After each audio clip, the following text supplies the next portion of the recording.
ప్రస్తుతం ఏం చేస్తున్నారు సార్? పాలిటిక్స్ అనేది నా ప్యాషన్. నేను బై ఛాయిస్ వచ్చాను తప్ప పరిస్థితులు అలా వచ్చాయండి. పేదలను చూసి కంట తడిపెట్టాను, నా కళ్ళమ్మ నీళ్లు తిరిగి వీళ్ళకి ఏదో చేయాలని వచ్చాను. ఏమీ కాదు, ఇంకే పని చేత కాదు. సో అత్యంత అగ్రకులం కావడం మీకు శాపం అయింది ఈ విషయంలో అంటారు? శాపం ఎందుకంటారు? సన్నాసిలా కనబడుతున్నాను నేను. మీరు లాయర్ కాబట్టి మీతో నేను వాదించాలి.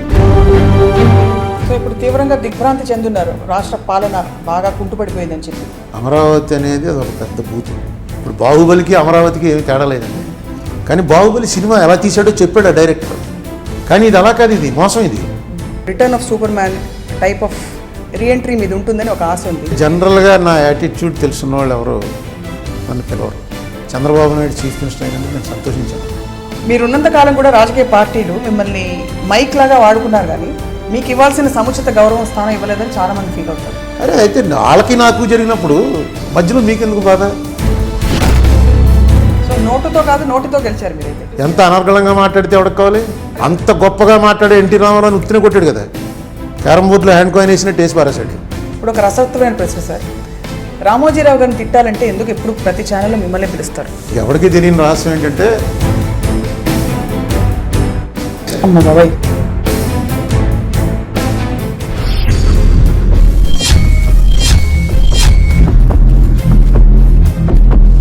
Hello hi, welcome to Indian Political League IPL with Swapna. అనర్గళమైన వాగ్దాటి అయింది. అదరగొట్టే ఆన్సర్లతో అవతలవాడిని 3 చెరువులు నీళ్లు తాగిస్తూ ఉంటారు ఆయన. సుదీర్ఘ రాజకీయ ప్రస్థానంలో ఆయనకి ప్రత్యర్థులు లేరు, కానీ అవసరమైనప్పుడల్లా ఆయనే చాలామందికి ప్రత్యర్థిగా మారుతూ ఉంటారనమాట. ఆయనే రాజమండ్రి ఎంపీగా సుపరిచితులైన ఉండవల్లి అరుణ్ కుమార్ గారు. వారితో ఇవాళ IPL. సార్ నమస్కారం. నమస్కారం. ధన్యవాదాలు iDream మీడియాతో మీరు మాట్లాడుతున్నందుకు. Thank you. ఫార్మాలిటీస్ అన్నీ పక్కన పెడితే ప్రస్తుతం ఏం చేస్తున్నారు సార్? ఇలా మీలాంటి ఎవరన్నా పిలిస్తే వచ్చి మాట్లాడుతాను. అంతేనా? అంతే. అంటే లేకపోతే ఖాళీయా కంప్లీట్గా? ఖాళీ అంటే నేను చాలా రిటైర్డ్ లైఫ్ ఎంజాయ్ చేస్తున్నాను. చాలా ఎక్కువగా చిన్నప్పటి నుంచి రాజకీయాల్లోకి వచ్చేసి 60 అయిన తర్వాత ఇంక రిటైర్ అయిపోవాలనేటువంటి ఒక కోరిక ఇప్పుడు 50th ఇయర్ నుంచి స్టార్ట్ అయింది. లక్కీగా పరిస్థితులు కూడా అనుకూలించాయి. సో ప్రస్తుతం ఎక్కువ టైం పుస్తకాలు చదువుకుంటున్నాను. 2 పాయింట్లు సార్ ఇక్కడ. మీరు లాయర్ కాబట్టి మీతో నేను వాదించాలి. ఒకటి, 60+ మనకి రాజకీయ నాయకులందరూ ఎక్కువ కనిపిస్తూ ఉంటారు. రెండోది, పరిస్థితులు కలిసి వచ్చాయన్నారు. ఏ పరిస్థితులు? కాంగ్రెస్ పార్టీ పోవడం అన్నది పరిస్థితులు కలిసి వచ్చినట్టు అంటారా? కాంగ్రెస్ పార్టీలోంచి నేను ఎక్స్పెల్ అవ్వటం అనేది పరిస్థితి కలిసి రావటం. ఎందుకంటే నేను నా పొలిటికల్ లైఫ్ స్టార్ట్ చేసిందే కాంగ్రెస్ తోటి. కాంగ్రెస్ నాకు నా అర్హతను మించి అవకాశాలు ఇచ్చింది. అందుకని కాంగ్రెస్ మీద నేను కంప్లైంట్ చేయడానికి ఏమీ లేదు. కాంగ్రెస్ సడన్గా ప్రజల దృష్టిలో డ్రాప్ అయిపోయింది, ఒక్కసారిగా జీరోలోకి వచ్చేసింది ఆంధ్ర ప్రాంతంలో. అయినా నేను కాంగ్రెస్ వదిలిపెట్టి వెళ్ళేవాడిని కాదు, జీరోకి వచ్చేసిన. మీరు వెళ్ళేవారు కదా? వెళ్ళేవాడిని కాదు కాంగ్రెస్లోనే. అంటే కాంగ్రెస్లో కంటిన్యూ అవుతున్నట్టు లెక్క. వేరే ఏ పార్టీలో, ఇప్పుడు కూడా ఏ పార్టీలోకి వెళ్ళను నేను. సో మీ దృష్టిలో మీరు ఇంకా కాంగ్రెస్లో కంటిన్యూ అవుతున్నట్టు అంటారా? లేదుగా, అదే చెప్పాను, అడ్వాంటేజ్ వాళ్ళే తీశారు కాబట్టి. రోగి పాలు కోరుకున్నాడు, డాక్టర్ గారు కూడా పాలు తాగమన్నారు అన్నట్టు అయింది. హ్యాపీగా, నో రిగ్రెట్స్. అప్పట్లో బాగా అది హల్చల్ సంచలనం అయింది. మీరు ఏం లేదు, నేను ఒక్కడనే కాదుగా, నాతో పాటు ఇంకో 5 ఉన్నారు, 6 చేశారు. 6 మేము నో కాన్ఫిడెన్స్ మోషన్ ప్రపోజ్ చేసాం గవర్నమెంట్ మీద. పర్హాప్స్ వరల్డ్లోనే first of its kind. Ruling party వాళ్ళే వాళ్ళ గవర్నమెంట్ మీద ప్రపోజ్ చేయటం. అవును అవును. ఇండియాలో అయితే ఫస్ట్ టైం అది గ్యారంటీగా, పర్హాప్స్ వరల్డ్లో కూడా ఉండొచ్చు. సో న్యాచురల్గా కాంగ్రెస్ పార్టీ యాక్షన్ తీసుకోవాలి, డిసిప్లినరీ యాక్షన్ తీసుకున్నారు. నా వరకు నో రిగ్రెట్స్. ఆ తర్వాత ఎప్పుడైనా కలిసారా మీ పార్టీ అధినేత్రిని కానీ? అంటే యాదృచ్ఛికంగా ఎక్కడైనా అరే బాగున్నారా? అధినేత్రిని యాదృచ్ఛికంగా కలవటం కష్టం. ఎందుకంటే ఆవిడ జనరల్గా ఆవిడ వస్తుందంటేనే చాలా కలవాలంటేనే వెళ్ళి కలవాలి తప్ప, ఆవిడ SPG రక్షణలో ఉంటుంది, ఆవిడని కలవటం కష్టం. మిగతా కాంగ్రెస్ వాళ్ళంతా పూర్వం ఎలా ఉన్నారో అలాగే ఉన్నారు, అందరూ కలుస్తున్నాము. ఇప్పుడు స్టేట్ లెవెల్ వరకు చాలామంది అన్ని పార్టీల్లోకి వెళ్ళిపోయారు, వాళ్ళు కూడా కలుస్తుంటారు. ఆ తర్వాత మీరు ఎక్కడికి, ఏ పార్టీకి? అంటే బీజేపీ హవా వచ్చి చాలామంది సీనియర్ నాయకులు మీ పార్టీలోంచి అక్కడికి జంప్ అయిపోయి పోటీ చేశారు, గెలిచారు కూడా కొంతమంది. మీకు అలాంటి ఆహ్వానాలు రాలేదా, లేకపోతే మీరే వదులుకున్నారా వద్దని? ఆహ్వానం అని కాదు, నేను కాంగ్రెస్ అంటే చిన్నప్పటి నుంచి కాంగ్రెస్లో ఉన్నాను. కాంగ్రెస్ ఈజ్ ఎగెనిస్ట్ బీజేపీ ఫండమెంటల్గా, సిద్ధాంతపరంగా. పదవి కోసం ఇంకో దానికోసం అయితే ఆలోచించాలి ఇలాంటివి. నాకు రాజకీయాల్లో ఉండాలి అనేటువంటి కంపల్షన్స్ లేవు. ఎందుకంటే నన్ను నమ్ముకున్న వాళ్ళు మిగతా లీడర్స్కి ఉంటాయి, వాళ్ళని నమ్ముకుని ఒక బ్యాచ్, క్యాడరు, కంపెనీస్, బిజినెస్లు అన్నీ ఉంటాయి, వాళ్ళని కాపాడుకోవాలి. సడన్గా నేను విరమించేసానంటే కుదరదు. కానీ నా అదృష్టం ఏంటంటే నాకేమీ లేవు. నేను రాజకీయాలు విరమించడం వల్ల నష్టపోయే వాళ్ళు ఎవరు లేరు. సో నా మీద వచ్చి ఎవరు ప్రెజర్ ఇచ్చి నువ్వు ఇలా సడన్గా మానేసి ఇంట్లో కూర్చుంటే ఎలాగా, మా పరిస్థితి ఏంటి అని అడిగేవాళ్ళు ఎవరు లేరు. అది ఎలా మీకు రాలేదు అంటే అంత సుదీర్ఘమైన ప్రయాణంలో మీకు ఒక బలగం, మీకు ఒక మీ బ్యాచ్ తయారై ఉండాలి కదా? ఏం లేదు, నాకు నా ప్రయాణంలో కాంగ్రెస్సే నా ప్రయాణం. కాంగ్రెస్ వల్లే నేను గెలిచాను, కాంగ్రెస్ వల్లే నేను 2 సార్లు ఓడిపోయాను, కాంగ్రెస్ వల్లే 2 సార్లు గెలిచాను. కాంగ్రెస్సే తప్ప నాకు సొంత గ్రూప్ ఏం లేదు, నాకు కుల బలము లేదు, ధన బలము లేదు. అంచేత నన్ను నేనేం పెద్ద అట్రాక్ట్ అయ్యి నన్ను పిలిచి నువ్వు మా పార్టీలో చేరు అని పిలవడానికి వాళ్ళకే అంత ఉత్సాహం ఉండదు. నేను కూడా వెళ్ళి వేరే పార్టీలో వెళ్ళి మళ్ళీ ఏదో పోస్ట్ ట్రై చేసుకుని అన్నది నాకు పెద్ద ఇంట్రెస్ట్ లేదు. సో అదే రోగి పోలే కావాలన్నాడు డాక్టర్ కూడా. కుల బలం లేదంటే ఏ కులం ఉంటే బలం ఉండేది అంటారు మీరు? అన్నీ ఇప్పుడు కమ్మ, రెడ్డి, కాపు వీళ్ళందరికీ ఒక బ్యాక్గ్రౌండ్, వెళ్తే ఊర్లోకి 10 మంది వచ్చి. అత్యంత అగ్రకులం కావడం మీకు శాపం అయింది ఈ విషయంలో అంటారు? శాపం ఏం కాదండి, అంటే ఈ విషయంలో రాజకీయాల వరకు కాదు, శాపం వరం. శాపం ఎందుకంటారు? అంటే బలగా ఉండేది కదా అప్పుడు మీ బ్యాచ్, మీకు ఒక హడావిడి ఏంటో బలగం వల్ల ఓట్ బ్యాంక్ అది వర్డ్ అనమాట. యాక్చువల్లీ ఆ ఓటు బ్యాంక్ లేకుండానే గెలిచాను. కానీ నేను ఒకసారేమో మొత్తం కోస్టలాంధ్రాలో టాప్ మోస్ట్ మెజార్టీతో గెలిచాను 2004లో. 2009లో 2 సినిమా యాక్టర్లను పెట్టి తొక్కుదామని చూసినా మళ్ళీ గెలిచాను. ఓటు బ్యాంక్ లేకుండానే గెలిచానుగా. సో ఇది కులం, ఏ కులంలో పుట్టామో ఆ కులం వ్యవహారం అనేది మన చేతుల్లో లేని విషయం. మనం దాని గురించి ఎక్కువగా ఆలోచించడం అనవసరం. అది ఈవేళ నాకు అడ్వాంటేజ్ అయింది. నాకు బ్రాహ్మణ్గా పుట్టడం వల్ల కొన్ని చోట్ల అనవసరంగా బ్రాహ్మణ అవటం వల్లే అవమానాలు ఎదురయ్యాయి. అవమానాలా? కొన్ని చోట్ల ఆ బ్రాహ్మణ అవటం వల్లే చాలా ఇది కూడా కీర్తి కూడా వచ్చింది, వేరే కారణమే లేకుండా. అవమానం రాజపూజ్యం, అదే అంటే అవమానం రాజపూజ్యంలో నా వరకు రాజపూజ్యం 60, అవమానం 40. ఓకే, అందుకని నో రిగ్రెట్. కానీ నేను మీ అభిమానంగా చెప్పట్లేదు సార్. అంటే మీ స్పీచ్లు చూసి మీరు మాట్లాడే క్లారిటీ చూస్తే నిజంగా మీడియా వాళ్ళందరూ మీకు అభిమానులు అవ్వాలి. బికాస్ టీవీలో మాట్లాడేవాళ్ళు lot of things to learn. కానీ మీకు ఇంకా ఆరా పోలేదు. అంటే మీరు ఎక్కడో యాక్టివ్గా return of super man type of reentry మీద ఉంటుందని ఒక ఆశ ఉంది. ఎవరా అన్నది చూసేవాళ్ళ కళ్ళల్లో ఉంటుంది, మా వెనకాల ఏముండదు. అందుకని మీరు చూస్తున్నంతకాలం ఎవరో అలా కనబడుతుంది. ఈ మధ్యతో మీరు వైసీపీలోకి వస్తున్నారని బోల్డ్ పుకార్లు పేపర్లన్నీ పబ్లిష్ చేస్తాయి, మీరు ఖండించలేదు. ఏం ఖండిస్తాం, ఎందుకు ఖండించడం? ఇప్పుడు వైసీపీలోకి నేను వెళ్ళాలంటే ఎప్పుడైనా వెళ్ళొచ్చా? రాజశేఖర రెడ్డి కొడుకుదే కదా పార్టీ. అక్కడ ఉన్న వాళ్ళందరూ నాకు బాగా తెలిసిన వాళ్ళే. కానీ నేను ఎందుకు వెళ్ళాలి, అది క్వశ్చన్. వెళ్ళటం వల్ల ఏదైనా ప్రయోజనం? ఫస్ట్ అసలు నాకు ఏ పోస్టు ఇంక ఇంట్రెస్ట్ లేదు. లేనప్పుడు ఇంకా అనవసరంగా వెళ్ళి పార్టీలో చేరటం ఇవన్నీ కూడా పెద్ద మళ్ళీ హెడేక్ తెచ్చుకోవటం. నేను ఏదో నాకు గోల్ ఉంటే ఆ గోల్కి ఇలా వెళ్ళాలా, ఈ రూట్ బెటరా, ఆ రూట్ బెటరా ఆలోచించాలి. నేను ఏదైతే సాధిస్తానని అనుకోలేదో ఆ లెవెల్కి వచ్చాను, అదే గ్రేట్. ఒక ఎంపీ పోస్ట్ సరిపోయిందా మీకు? అరే ఏముందండి, ఈవేళ ఉన్నటువంటి పరిస్థితుల్లో రూపాయి ఖర్చు పెట్టకుండా, ఏ రకమైన క్యాస్ట్ బలం లేకుండా ఒక పార్టీలో విశ్వాసంగా నాలా ఉన్నవాళ్ళు కొన్ని వేల మంది ఉన్నారు.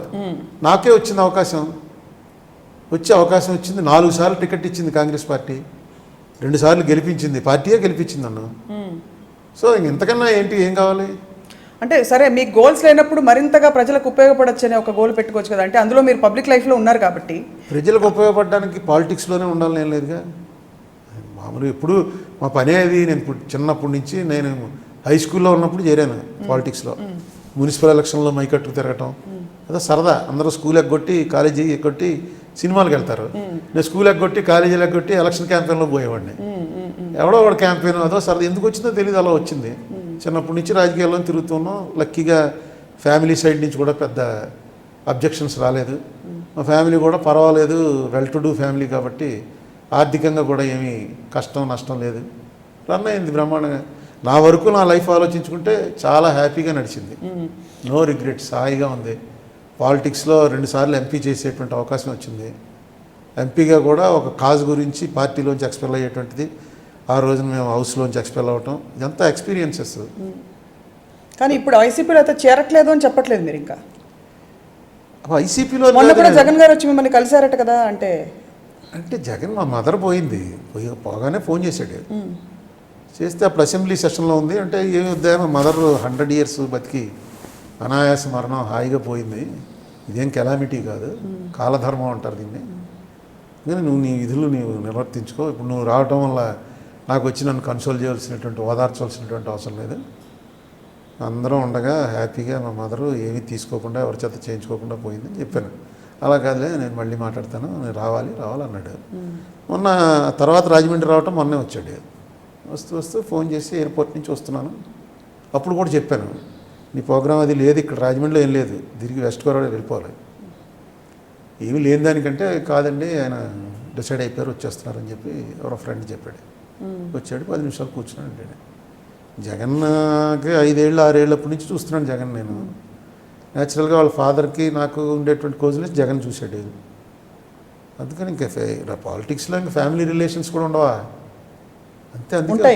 అందుకే వచ్చాడు అంతే తప్ప ఇవేదేమి సంకేతాలు ఏం కాదు. అంటే మీరు మిమ్మల్ని పిలుస్తున్నారని కానీ, లేకపోతే ఎలాగో ఖాళీగా ఉన్నారు కదా, మీరు ఒక సీనియర్ నేతగా మీ అపారమైన, అంటే జనరల్గా నా యాటిట్యూడ్ తెలిసిన వాళ్ళు ఎవరు నన్ను పిలవరు. ఎందువల్ల అంటారు? అంటే మీరు ఇప్పుడు నేను ఎగ్జిస్టింగ్ గవర్నమెంట్ తోటి తీవ్రమైన వ్యతిరేకతలో ఉన్నాను. ఫస్ట్ 6 months నాకు గవర్నమెంట్ మీద ఏం వ్యతిరేక రాలే. In fact Chandrababu Naidu chief minister అయినందుకు నేను సంతోషించాను. జగన్ రాజశేఖర్ రెడ్డి కొడుకైనా సరే ఈ పీరియడ్లో, ఈ క్రూషియల్ పీరియడ్లో జగన్ అయితే ఫెయిల్ అవుతాడు, చంద్రబాబు నాయుడు అయితే సక్సెస్ అవుతాడు. ఎందువల్ల అంటారంటే ఎక్స్పీరియన్స్ వల్ల అంటారా? ఎక్స్పీరియన్స్, నెక్స్ట్ అక్కడ సెంట్రల్ ఇవ్వాలి మొత్తం అంతాను. స్టేట్ ఏమీ లేకుండా ఉంది, సెంట్రల్లో కలిసి పోటీ చేశాడు. మీకు ఎలక్షన్ ముందే తెలుసు మనకి సెంట్రల్లో డెఫినెట్గా బీజేపీ వస్తుందని, ఇంత మెజారిటీ వస్తుంది అనుకోలేదు, కానీ యూపీఏ రాదు, ఎన్డీఏ వస్తుందన్నది అందరికీ తెలుసు. ఎన్డీఏలో చంద్రబాబు భాగస్వామి.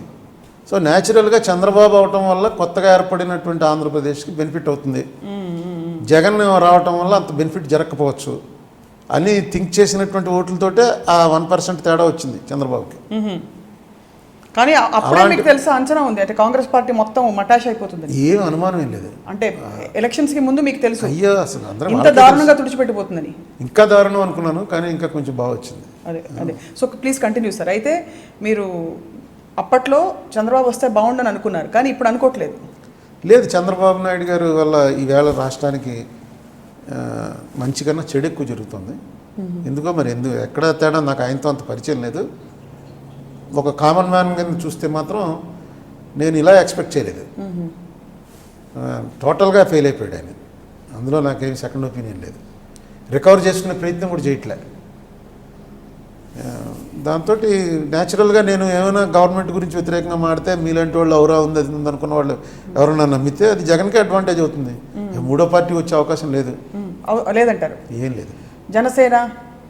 జనసేన మొన్న ముద్రగడ పద్మనాభం ఇష్యూలో జనసేన మరి ఒక ట్వీట్ అనే చేసి ఉండవలసింది. ఇది తప్పు. ఎందుకంటే నేను ఆయన్ని పవన్ కళ్యాణ్ని తప్పు పట్టను. ఆయన బిజీ యాక్టరు, ఆయన జనంలోకి రావాలి ఏదంటే జనంలోకి వస్తే న్యూసెన్స్ ఎక్కువ. కానీ ఈ ట్వీట్ ఒకటి వచ్చింది కదా, ఒక ట్వీట్ కొట్టుంటే ఇదేంటిది ఇంత హడావిడి చేస్తున్నారు, ముద్రగడ పద్మనాభం చేస్తున్న తప్పేంటి అని. ఇప్పుడు అల్టిమేట్గా ఏమైంది, ముద్రగడది తప్పు లేదు, చంద్రబాబుది తప్పు అని తేలిందిగా. 11 రోజుల తర్వాత మీరు ఎందుకు వాళ్ళని బెయిల్ మీద విడుదలయ్యేటువంటి అవకాశం కల్పించాలి? అది 2వ రోజే చేస్తే అయిపోయింది, అసలు ఏమీ లేదుగా. ఇప్పుడు ఆయన బాగా హైలైట్ అయిన తర్వాత అంటే హైలైట్ అని మనం అనుకుంటున్నాం, కానీ గవర్నమెంట్ అలా అనుకోవట్లే. గవర్నమెంట్ ఇలా లెసన్ నేర్పాం, ముద్రగడ అన్నవాడు అసలు కూర్చున్నాడంటేనే షేక్ అయిపోతుందంటే 11 రోజులు లోపల పెట్టి చుట్టూ ఏదో ఇండియా పాకిస్తాన్ బార్డర్ వాతావరణం క్రియేట్ చేసి రాజమండ్రిలో ఎవడు చూడటానికి వెళ్లకుండా రకరకాలుగా తయారు చేసి ఇలా ఉంటుంది గవర్నమెంట్. డైరెక్ట్గా హోమ్ మినిస్టర్ వచ్చి ఆన్ రికార్డు సాక్షి ఛానల్ని ఆపేసాం, ముద్రగడది అయ్యే వరకు మేము సాక్షి అవును అని అంటే ఇంకేంటి, అది వైఎస్ఆర్సీపీ ఫెయిల్యూర్. కానీ అది అసలు నేషనల్ లెవెల్లో పెద్ద ఇష్యూ. ఒక హోమ్ మినిస్టర్ వచ్చి ఎస్ మేము ఆపేసామని చెప్పాడు, మరి ఎందుకో వాళ్ళు అది టేకప్ చేయలేదు. సరే, సో ఇప్పుడు తీవ్రంగా దిగ్భ్రాంతి చెందున్నారు, రాష్ట్ర పాలన బాగా కుంటుపడిపోయిందని చెప్పి. పాలన కాదండి మెయిన్, పరిపాలన అంటే ఏంటి అర్థం? పరిపాలన అంటే అసలు గవర్నమెంట్ నడపడం అంటే ఏంటి? ఒక 10 రూపాయలు ఆదాయం వస్తుంది, ఆ 10 రూపాయలు ఎలా ఖర్చు పెడతా ఉన్నదే గవర్నమెంట్, అదే బడ్జెట్. ఇదేమి పెద్ద గొప్ప విజయం కాదు. ఈ 10 రూపాయల ఆదాయాన్ని ఎలా పెంచుకోవాలి, జనాలు బాధపడకుండా ఎలా లాగాలి, ఈ 10 రూపాయలు ఖర్చు పెట్టేది ఎలా ఖర్చు పెట్టాలి, డౌన్ ట్రాడన్ వాళ్ళకి ఎక్కువ ఖర్చు పెట్టాలి, రిచ్ కొంచెం తక్కువ ఖర్చు పెట్టాలి, ఇది లెక్క. అసలు ఏ గవర్నమెంట్ అయినా సరే చేసేది అదే. దీనికే పెద్ద ఎకనామిస్టులు అదని ఇన్ఫ్లేషన్ అని ఇంకోటని రకరకాల పేర్లు పెడతారు. కానీ అల్టిమేట్గా మీరు మీ ఇల్లు ఎలా నడుపుతారో, ఆడ మనుషులకి ఇంట్లో ఎలా అయితే ఎఫిషియెంట్గా ఇల్లు రన్ చేయగలరో అలా రన్ చేయటమే గవర్నమెంట్. అలా రన్ చేస్తే సమర్థంగా అంటే ఇప్పుడే పుట్టిన పసిపాపాయని ఇటు తెలంగాణలో అంటున్నారు, ఆంధ్రప్రదేశ్లో కూడా అంటున్నారు. ఆ పసిపాపాయని ఇంకా 2 ఏళ్లే కదా అయింది, సమయం పడుతుంది, 2022కి అమరావతి కట్టేస్తాం, సింగపూర్ కట్టేస్తామని వాళ్ళు అంటున్నారు. ఇంకా సమయం అని మనం తొందరగా రియాక్ట్ అవుతున్నామా, లేకపోతే ఇంకా సమయం తెలిసిపోయిందంటే? నేను నా రియాక్షన్ తప్పవచ్చు, కానీ వరల్డ్ వైడ్గా జరుగుతున్నటువంటి వాటితో కంపేర్ చేసి చూసుకుంటే అమరావతి అనేది అది ఒక పెద్ద బూతు. అవునా? ఎందుకంటే అసలు ఏంటి ఆ ప్లాన్ ఏంటి ఇప్పటికీ ప్రజల్లో లేదు. ఆయనకి క్లారిటీ ఉందేమో నాకు తెలియదు, కానీ పైసా ఖర్చు లేకుండా భూములందరూ వాళ్ళు వచ్చి వాళ్ళని ఒప్పించి తీసుకున్నామని చెప్తున్నారు వాళ్ళ మంత్రులు, టీడీపీ మంత్రులు. అవును, ఏమని చెప్పారు? మాదాపూర్ చూపించారు, సైబర్ సిటీ నేను కట్టినట్టుగానే ఇక్కడ కూడా కడతాను, మీకు ఈవేళ ఎకరం ₹1,00,000 ఉంది, రేపు గజం ₹1,00,000 వాల్యూ వస్తుంది అని చెప్పితే వాళ్ళు బిజినెస్ వాడు ఎవడన్నా సరే అట్రాక్ట్ అవుతాడు. చంద్రబాబు నాయుడు మీద నమ్మకం ఉంది, ఈయన ఏదో చేయగలడని. భూమి తీసుకోగానే త్యాగం చేసినందుకు ధన్యవాదాలు అంటే ఇంకేంటి, చెప్పేశాడు నిజం. త్యాగం ఏంటండి, వ్యాపారం అని చెప్పి వాళ్ళు ఇస్తే, ఇదేదో రేట్లు పెరుగుతాయి అనుకుని వాళ్ళు ఏమో లెక్కలేసుకుని ఇస్తే వెంటనే వాళ్ళందరూ మీరంతా త్యాగం చేశారు అంటంలోనే అర్థమైంది. వాళ్ళకి అర్థమైందో లేదో నాకు తెలియదు, కానీ నాకు ఇదేంటి త్యాగం అంటున్నాడంటే ఇదో డీల్. ఈ డీల్ ప్రకారం మామూలు మనం డెవలప్మెంట్కి ఎలా అయితే ఇస్తాం, 40-60, 50-50, 30-70 అలా వాళ్ళతో మాడుకుంటే వాళ్ళు 33కి ఒప్పుకున్నారు. 66 గవర్నమెంట్కి, 33 వాళ్ళకని, 1/3 వాళ్ళకి ఇచ్చేలాగా. ఆ 1/3 రేటు ఈ 66 పోయినా దానికి డబల్ అవుతుందని లెక్కేశారు. తప్పులేదు, చంద్రబాబు నాయుడు నమ్మారు, తీసుకున్నారు. ఎలా అవుతుంది అన్నది ఆయన చెప్పలేకపోతున్నాడు. తర్వాత ఇలా క్యాపిటల్స్ కట్టాలనేటువంటివి మిగతా కంట్రీస్లో ఎక్కడెక్కడ ఏం జరిగాయి, పక్కనే బర్మాలో ఏం జరిగింది, ఇలా ఒకసారి చూసుకుంటే మొన్న ఆయన ఏదో కజకిస్తాన్ క్యాపిటల్కి వెళ్ళొచ్చాడు. అవును, ఆ కజకిస్తాన్ క్యాపిటల్కి వెళ్ళొచ్చి ఆయన చాలా బాధపడ్డాడు. అసలు మనవాడు ఎవడన్నా కడితే స్లమ్ కడతారన్నాడు. ఇక అంతకన్నా తీవ్రమైన ఇన్సల్ట్ ఇంకేముండదు. ఎందుకు ఫారినర్స్కి ఇస్తున్నారంటే మన వాళ్ళకి ఇచ్చి ఇంకో స్లమ్ కట్టదలుచుకోలేదు నేను, అందుకని చెప్పేసి అన్నాడు. ఎవడో స్లమ్స్ కట్టరండి, స్లమ్స్గా తయారవుతాయి అవి.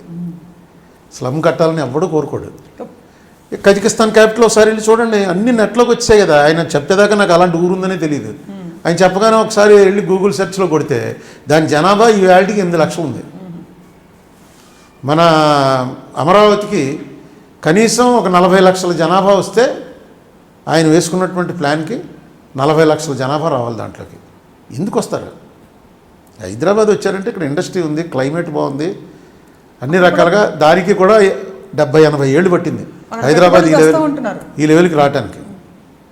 ఏమో నేను నా అబ్జర్వేషన్ రైట్ అవ్వాలని లేదు నాకన్నా. ఆల్టర్నేటివ్ ఏంటి సార్? అయితే ఇప్పుడు మీరు అనేది అమరావతి బూత్ అన్నారు, అమరావతి సాధ్యం కాదన్నారు. మరి అమరావతి కాకపోతే అక్కడ ఎప్పటికప్పుడు రాజధాని కట్టాలి. సాధ్యం కాదంటలేదండి, వాళ్ళు ఏదైతే ప్లాన్ చేసి కడుతున్నారో అది జరగదు. అది అట్లీస్ట్ నేనైతే చూడను, నేను బతికుండగా జరగదు. మరి చంద్రబాబు నాయుడు గారు ఎంతకాలం వస్తారు నాకు తెలియదు, కానీ జనరల్గా మనం ఏం ఎక్స్పెక్ట్ చేస్తామంటే దెబ్బ తినేసిన వాడికి మిమ్మల్ని ఎవడో వచ్చి చితక్కొట్టి వెళ్ళిపోయాడు. మొన్న ఆంధ్రాని చితక్కొట్టేశారు. మన చితక్కొట్టే కానీ వెంటనే ఫస్ట్ ఇమీడియట్గా చేసేది ఏంటంటే వెళ్ళి దెబ్బలు ఎక్కడ ఉన్నాయో వాటికి ఏదో కొంచెం ఐడిని ఏదో రాయటం, ఫస్ట్ ఎయిడ్ చేయటం, అక్కడి నుంచి నెమ్మదిగా తీసుకుని కొంచెం మంచినీళ్ళు పట్టించడం, కొంచెం 2 ఉపశమన వాక్యాలు చెప్పడం, ఇది పద్ధతి. ఇక్కడ చితక్కొట్టేసి పడిపోయిన వాడిని వెంటనే లేపి వాడికి అక్కడ మంచి నీకు తయారు తిండి అంతా పెట్టాను, ఈ తయారు తిండి అంతా తిని మళ్ళీ నువ్వు దెబ్బలాటికి వెళ్ళి వాడిని కొట్టే పరిస్థితి నేను తీసుకొస్తాను అంటే ఇక్కడ రక్తం కారిపోతుందండి బాబు, దీని సంగతి చూడండి ముందంటే చచ్చా ఇవన్నీ ఎవడో చేసే పని, నేను చెప్తున్నాను, నా విజన్ ఉంది, నాకు రక్తం అదే అవుతుంది, దాంట్లో ప్లాస్మా అని ఉంటుంది బ్లడ్లో, రెడ్ కార్పస్కల్స్ ఉంటాయి, దానివల్ల రక్తం ఆగటం అదే అవుతుంది. ఏదో ఐడిన్లు బెంజిన్లు రాసుకునేటువంటి సన్నాసిలా కనబడుతున్నాను నేను. చూసుకో, ఇదిగో ఆ టానిక్ తాగి చూడేమవుతుందో, ఇదిగో ₹1,00,000 పెట్టి టానిక్ తెచ్చాను అంటే అసలు ఫండమెంటల్గా నాలాంటి వాడికి ఏమనిపిస్తుందంటే ఈ ఫస్ట్ మనకు రావాల్సింది ఆ బిల్లులో చెప్పినవి తెచ్చుకోవాలి. సో ఇప్పుడు రక్తం ఆపడానికి, వాళ్ళ బాధ తీర్చడానికి చేయవలసిన 3-4 పనులు ఏంటి, ఏం చేయలేదంటారు మీరు? ఫస్ట్ ఏపీ రీఆర్గనైజేషన్ యాక్ట్లో, తర్వాత 20 ఫిబ్రవరి 2014 నాడు ప్రధానమంత్రి రాజ్యసభలో ఇచ్చినటువంటి 6 అష్యూరెన్స్లు అవి 100% ఫుల్ఫిల్ చేసుకోవాలండి. ఎందుకంటే యాక్ట్లో పెట్టినవేమో బైండింగ్, ప్రైమ్ మినిస్టర్ చెప్పిన తర్వాత అష్యూరెన్స్ అవుతుంది. Assurance is as good as an act, ఖచ్చితంగా చేసి తీరాలి. వాటిని ఇంప్లిమెంట్ చేయడం కోసం ఇప్పటివరకు చంద్రబాబు నాయుడు గారు నేను అడుగుతున్నాను, ఆయన ఇవ్వట్లేదు అంటారు. నిర్లిప్తత, నిర్లక్ష్యమా, తెలియనితనమా? తెలియనితనం ఇంకా చంద్రబాబు నాయుడు గారికి అన్నీ తెలుసు. నిర్లిప్తత కాదు, నిర్లక్ష్యం కాదు, ఏమో మరి ఏం ఒప్పందాలు ఉన్నాయో చెప్పడం కష్టం. ఒప్పందాలు ఎందుకు కాంప్రమైజ్ అవుతున్నారంట? అంటే ఆయన కూడా మార్కులు పడతాయి కదా. ఇప్పుడు పరిపాలన బాగా చేస్తే, మీరు చెప్పినట్టు కొట్టొచ్చినట్టు ఉండే 3-4 పాయింట్లు అమలు పరిచేలా చేస్తే ఆయనకే మార్కులు పడతాయి.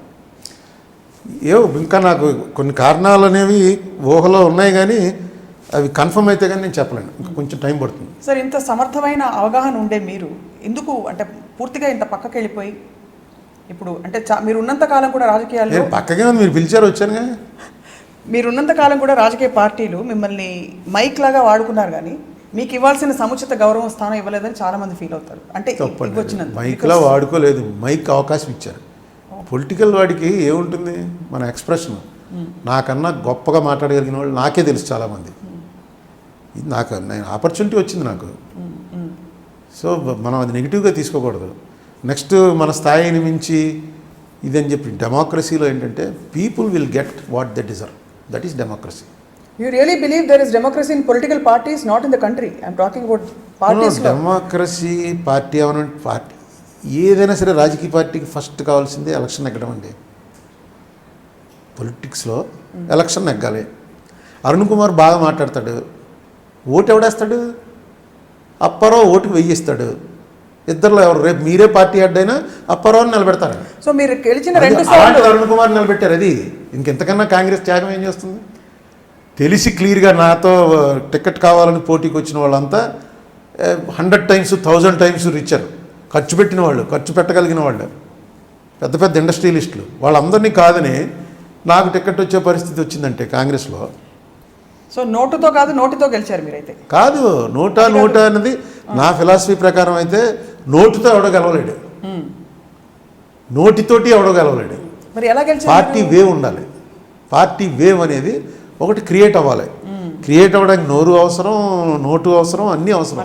అన్నీ కలిపి ఒక వేవ్ క్రియేట్ అయినప్పుడు అరుణ్ కుమార్ అయినా గెలుస్తాడు, ఎవడైనా గెలుస్తాడు. ఆ వేవ్ యాంటీగా ఉన్నప్పుడు ఇందిరాగాంధీ కూడా ఓడిపోయింది. సో అది ఈవేళ ఏమిటంటే అది నెమ్మదిగా దాని నుంచి డీవియేట్ అయిపోతున్నారు.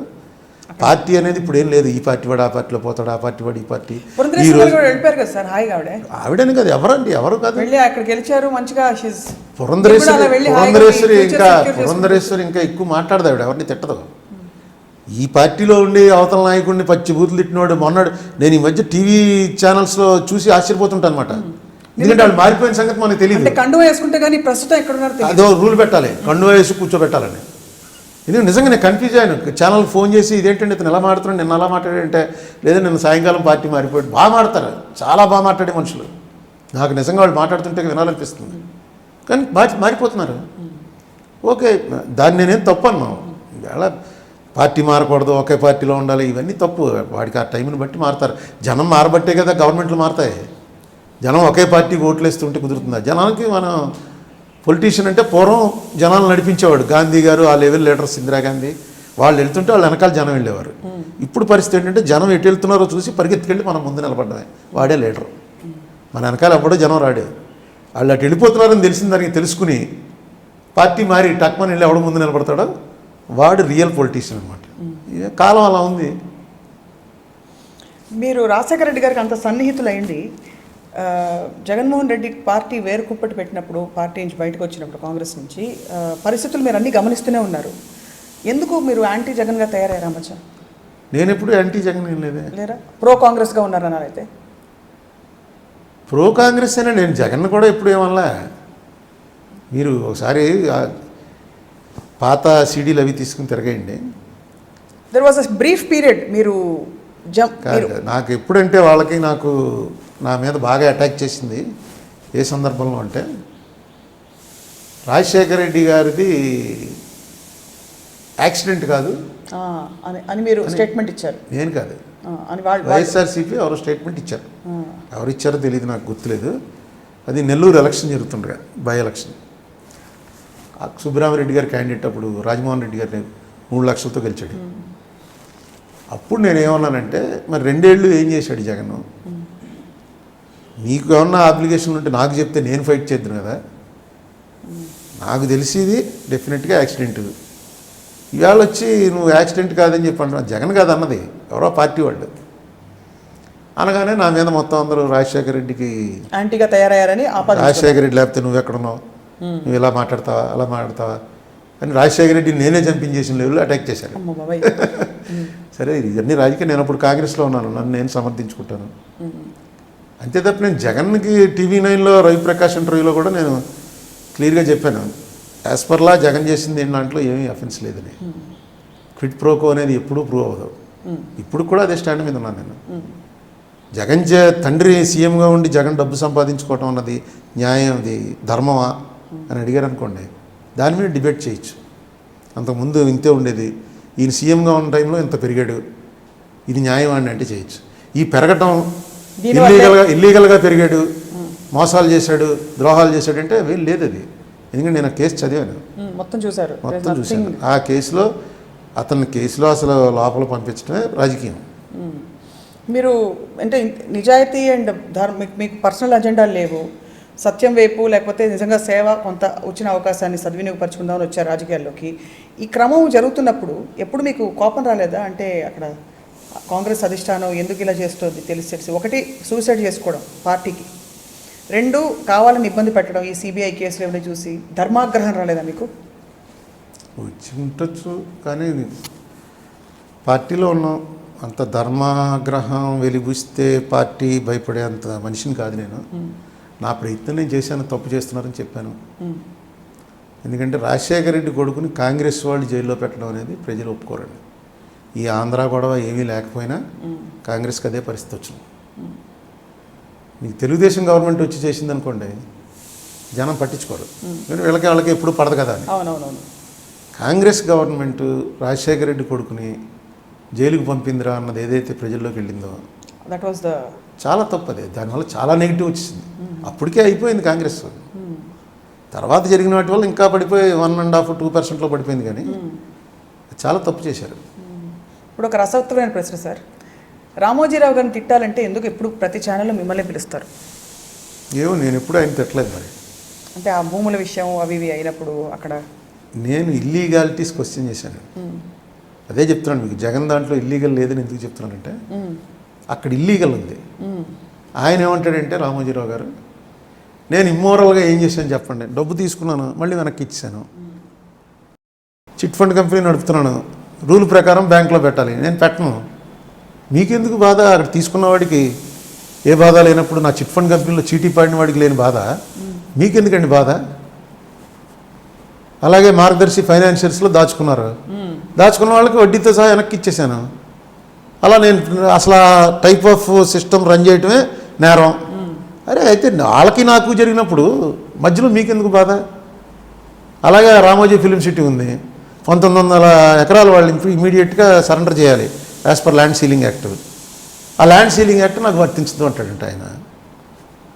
ఇవి ఓన్లీ లీగాలిటీస్. రామోజీరావు జనం అంత సొమ్ము తినేసాడని కానీ నేను ఎప్పుడు అనలే. అంత పీక్లో ఉన్నప్పుడు కూడా రామోజీరావు దగ్గర మేము కాంగ్రెస్ వాళ్ళం, ఆయన యాంటీ కాంగ్రెస్ అని తెలిసి కూడా మా ఫ్యామిలీ ఆయన దగ్గర డబ్బులు దాచుకోబట్టే గొడవ అంతా వచ్చింది.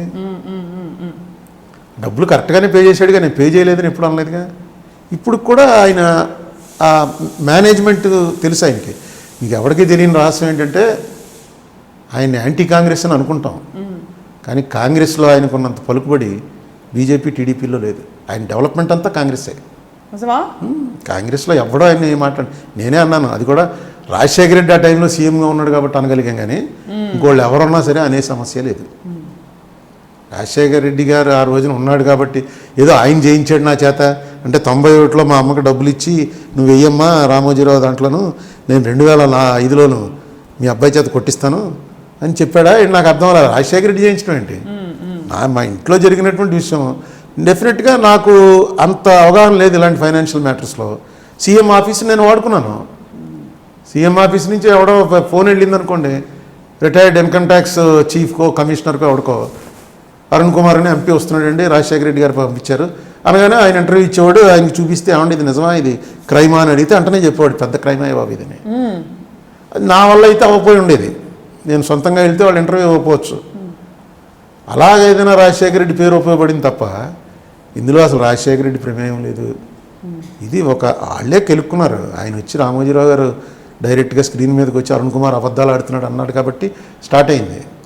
అక్కడి నుంచి అంటే నేను పొద్దున్న చిదంబరంకి ఇచ్చాను, సాయంకాలం ఆయన టీవీలో చెప్పాడు. అంటే ఆయన కాలు దువ్వాడు, వీడు అబద్ధం చెప్తున్నాడని ఆయన ఎందుకు అనాలి? లేకపోతే అది అలా పక్కన పడిపోను, చిదంబరం ఈయనకి హెల్ప్ చేస్తాడు. ఈయన ఎంత నేను ఇండియాలో సింగిల్ ఇండివిజువల్ ఇంత పవర్ఫుల్ ఇంకెవడలేడు. రామోజీరావు అంత పవర్ఫుల్ సింగిల్ ఇండివిజువల్. నాకు ఒకే రోజు సోమనాథ్ చటర్జీ పిలిచి చెప్పాడు, why are you after that old man అని. అద్వానీ ఏమో పిలిచి ఏంటది అతను ఎందుకు పట్టుకున్నాం, ఒకే రోజు. నేను సార్ స్టన్ అయిపోయాను. మా కాంగ్రెస్ వాళ్ళు అయితే అలాగనే చెప్పింది అంటలేదు. వాళ్ళు సిపిఎం బీజేపీ అసలు మొహం చూసుకున్నటువంటి రెండు పార్టీల వాళ్ళకి రామోజీరావు కావాల్సిన వాడు. కాంగ్రెస్ పార్టీ మీద రోజు తిడుతూ ఉంటాడు ఆయన, అయినా సరే వీళ్ళకి కూడా కావాల్సిన వాడు.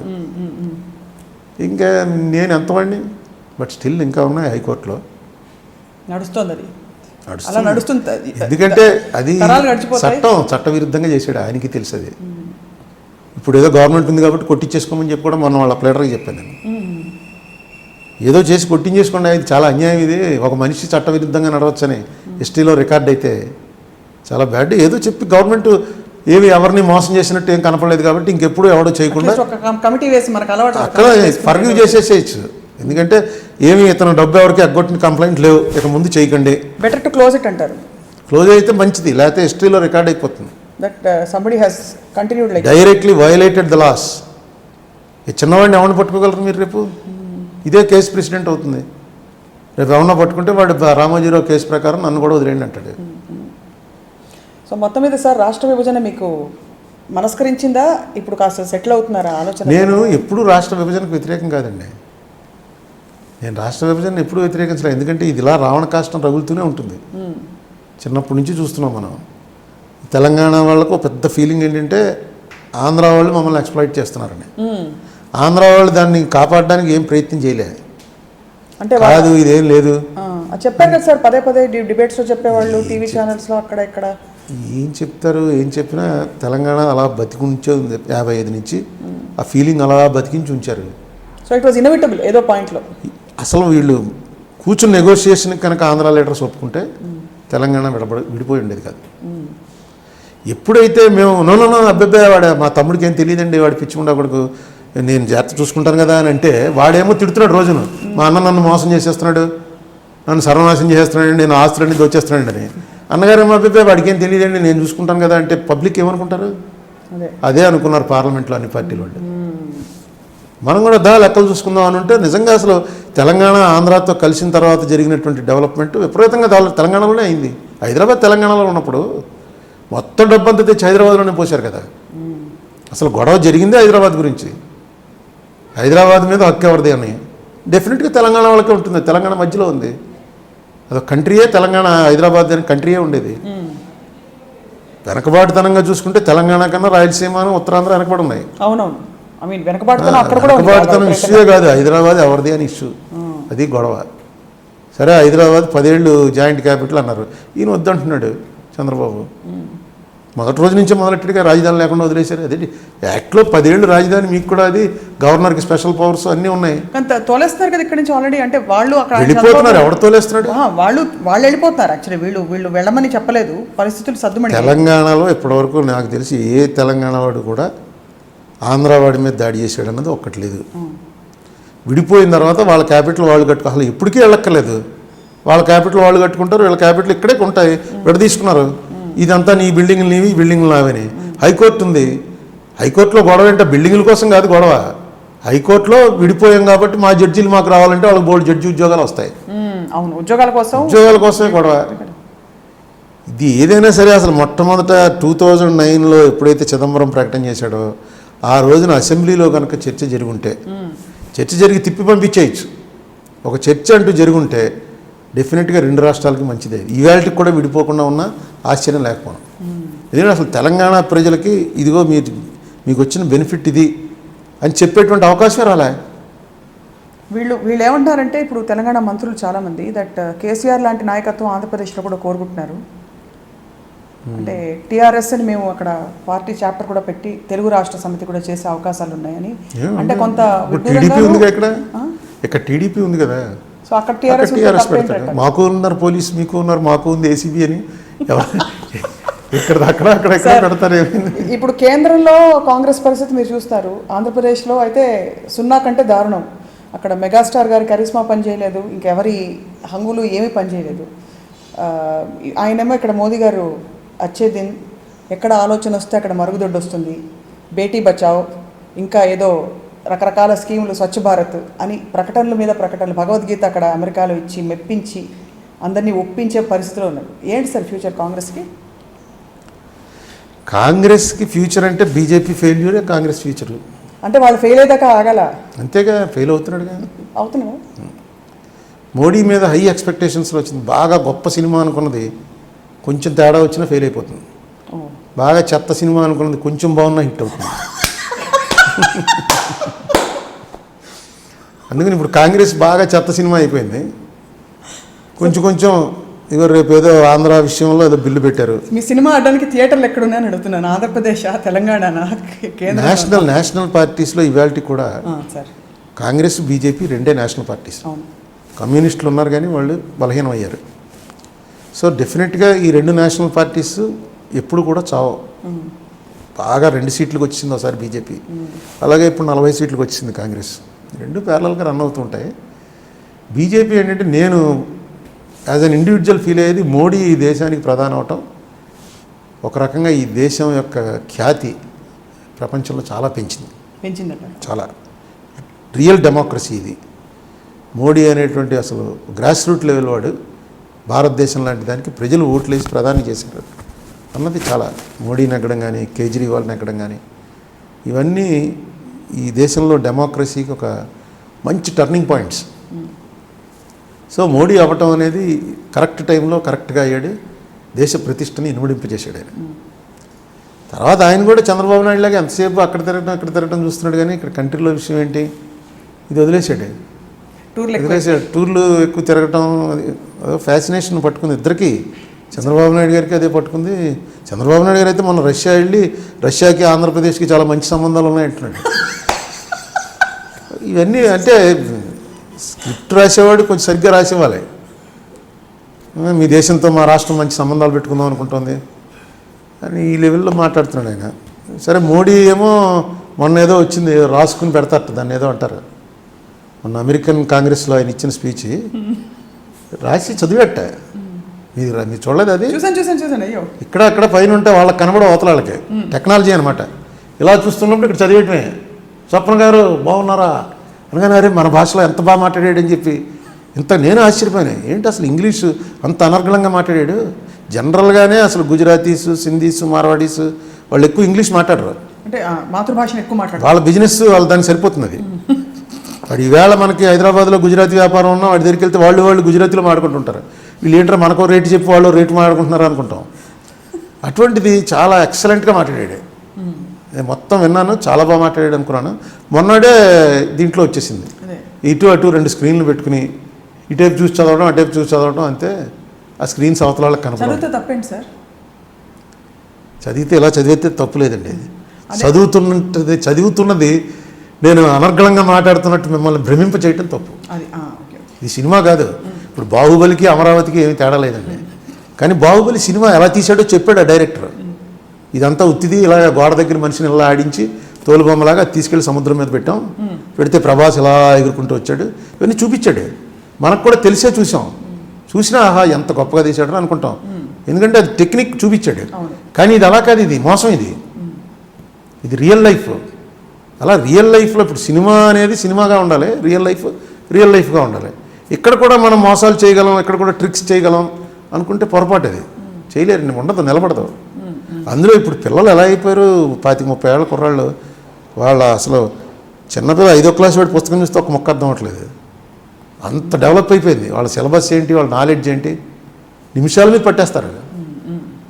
సో దానికి తగ్గట్టు ఆ పాత పద్ధతులు పోవాలి. ఇంకా ఏమి భాష అసలు స్పీచే రావక్కర్లేదు.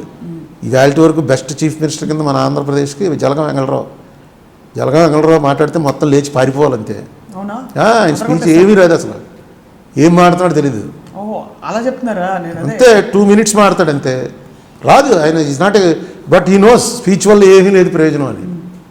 చేసే పనుల వల్ల ప్రయోజనం. కానీ స్పీచ్ ఎంత అనర్గళంగా మాట్లాడితే ఎవరికి కావాలి? ఇప్పుడు చంద్రబాబు నాయుడు ఏం మాట్లాడండి? ఇన్నేళ్ళకి ఆయన ఈ మాత్రం నేర్చుకున్నాడు. చంద్రబాబు నాయుడు మరి అంత గొప్పగా మాట్లాడే ఎన్టీ రామారావు ఉత్తినే కొట్టాడు కదా, క్యారమ్ బోర్డులో హ్యాండ్ కాయిన్ వేసినట్టు వేసి పారేశాడు.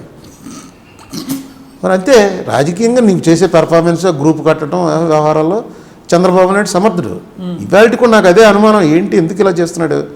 ఎందుకంటే ఇతను ఏమీ అమాయకుడు కాదు, నెక్స్ట్ తెలియనివాడు కాదు, ఎవరినైనా మోసం చేయగలడు కానీ మోసపోవడు చంద్రబాబు. ఈ పరిస్థితిలో ఎందుకు లాస్ట్లో ఛాన్స్ వచ్చింది, ఇంక మహా అయితే ఇంక ఇదే కదా లాస్ట్, కొడుకునో ఉన్న తేవాలని ట్రై చేసుకుంటున్నారు, తప్పలేదు. ఈ లాస్ట్ ఛాన్స్లో ఇక అలా చరిత్రలో నిలబడిపోయేలా పరిపాలించేటువంటి అవకాశం వచ్చి ఎందుకు ఆ అవకాశాన్ని వినియోగం చేసుకోవట్లేదు? ఎందుకు రాంగ్ స్టెప్లు? మీరు ఎప్పుడైనా ఫోన్ చేసి ఆయనతో మాట్లాడాలని అనుకోరా సార్? అంటే ఇప్పుడు రాజకీయాలు టాప్ లెవెల్లో, మీ లెవెల్లో ఇలా డైరెక్ట్ కదా. నేను టాప్ లెవెల్ ఏం కాదులండి, మీరు ఎంపీగా ఉన్నారు, మీరు పిలిచారు కాబట్టి మీకు నేను టాప్గా కనపడచ్చు. కానీ అంటే ఆ లెవెల్ ఇంటెలెక్చువల్ ఇవన్నీ ఏంటంటే పొలిటీషియన్ అండ్ ఫార్మర్. ఏమంటే నేను 1వ క్లాస్ నుంచి లా ఫైనల్ ఇయర్ వరకు ఏ రోజు నాకు ఏ సబ్జెక్ట్లోనూ క్లాస్ ఫస్ట్ రాలేదు. నేను పియూసీ నుంచి లా అయ్యే వరకు ఏది కూడా ఒకసారి పాస్ అవ్వాలి, అన్ని కంపార్ట్మెంట్లే. ఏ రకంగా నేను ఇంటలెక్చువల్ అవుతాను? ఇచ్చిన మీరు అందరూ అంటున్నారు కాబట్టి అవునన్నట్టుగా ఓ పోజ్ ఇవ్వలేక వస్తున్నాం. నిజంగా అన్నీ తెలుసున్నట్టు అదేమి నిజం కాదు. బట్ అసలు ఒక పౌరుడిగా పోనీ పౌరుడిగా ఆయన ఫోన్ ఎక్కడ మాట్లాడు? ఇప్పుడు ఒక 10 letters రాశాను. రాసారా?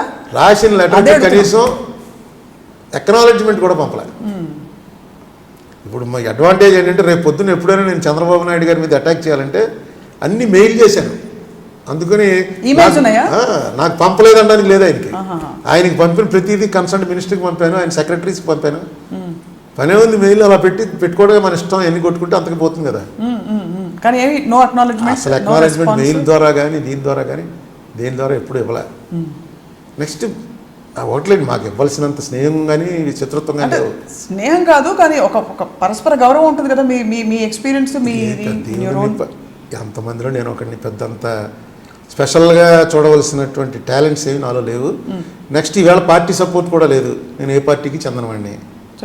న్యాచురల్గా ఆయన ఫేవరెట్ ప్రాజెక్ట్ పట్టిసీమ, దాన్ని పూర్తిగా వ్యతిరేకించాను నేను. డిబేట్స్కి మీరు ఎందుకు రారు? పట్టిసీమ మీద మీరు వస్తే నువ్వు లెక్కలు చూపించు, మేము వస్తామని చెప్పి వాళ్ళు సవాల్ విసిరితే ఎవ్వడూ అసలు లేదు. టీడీపీ మీరు వస్తారా డిబేట్కి? అయితే నేనే 100 సార్లు అడిగాను, మీరు పెద్దలు నాతో సరిపోరు, అరుణ్ కుమార్తో మెయిన్ డిబేట్ అని మీరు అనుకోవచ్చు. ఎవరైనా మీ ఇంజనీరింగ్ ఆఫీస్లో ఒకటి ఎవరైనా వచ్చి చెప్పమనండి, ఒక జూనియర్ ఇంజనీర్ అయినా పర్వాలేదు, వచ్చేవాడు మాత్రం గవర్నమెంట్ తరఫున రావాలి, ఇండివిజువల్గా కాదు. వచ్చి చెప్పమనండి, ఎవరు రారు. కారండి అది సిద్ధమా? అరే ఎన్నిసార్లు ఛాలెంజ్ చేశాను. అలా కాదు, ఇప్పుడు ఒక డిబేట్ పట్టిసీమ మీద కానీ, అమరావతి మీద కానీ, స్టేట్ ఫైనాన్సెస్ మీద కానీ, ఆయన ప్రకటించినటువంటి వైట్ పేపర్ మీద కానీ, రుణమాఫీ మీద, ఇక లేకపోతే ఇంకా రుణమాఫీ అవి ఇప్పటికే పబ్లిక్లో ఉన్నాయి, అందరికీ తెలుసు అనుకోండి. ఏ సబ్జెక్ట్ అయినా సరే గవర్నమెంట్ తరఫున ఎవరన్నా రావాలి, authorized by the chief minister, not political leaders.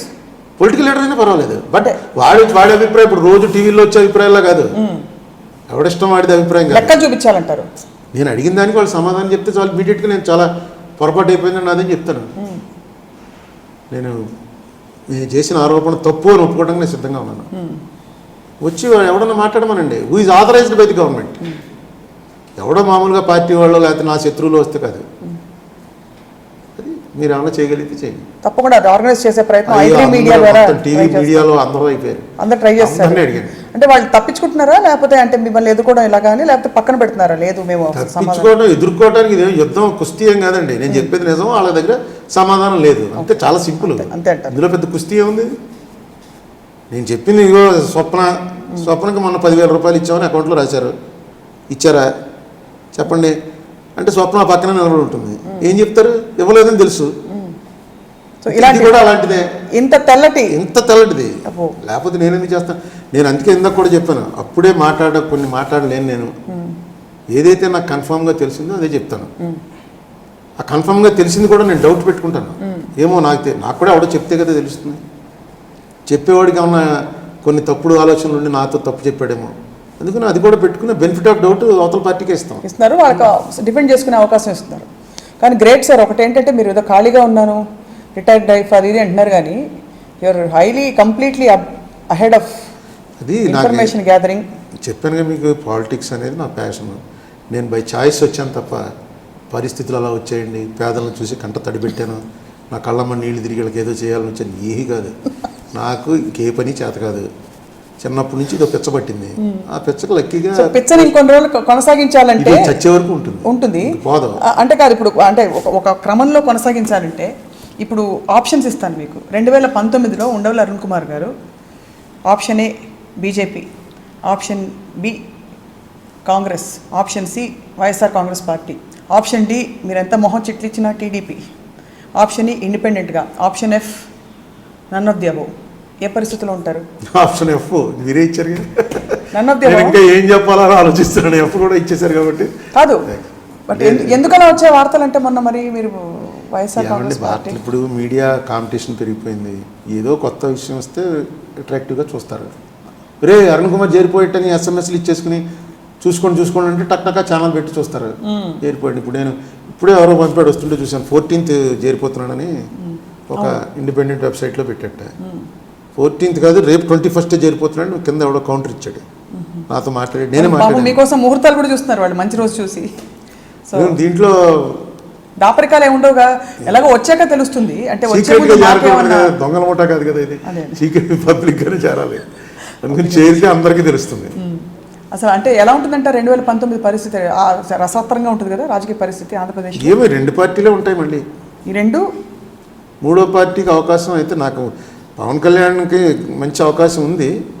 అయితే మొన్న పరిస్థితిలో కొంత వీక్ అయ్యాడు. ఇంకా 3 ఏళ్ళు ఉందని, too early to predict right now how things will be అని చెప్పి వెయిట్ చేద్దాం. But we will wait for you to come back to active politics sir. I'm in active politics. But this is your way of. I have retired from election politics. But your in active politics. Party politics, election politics నుంచి retire అయ్యాము.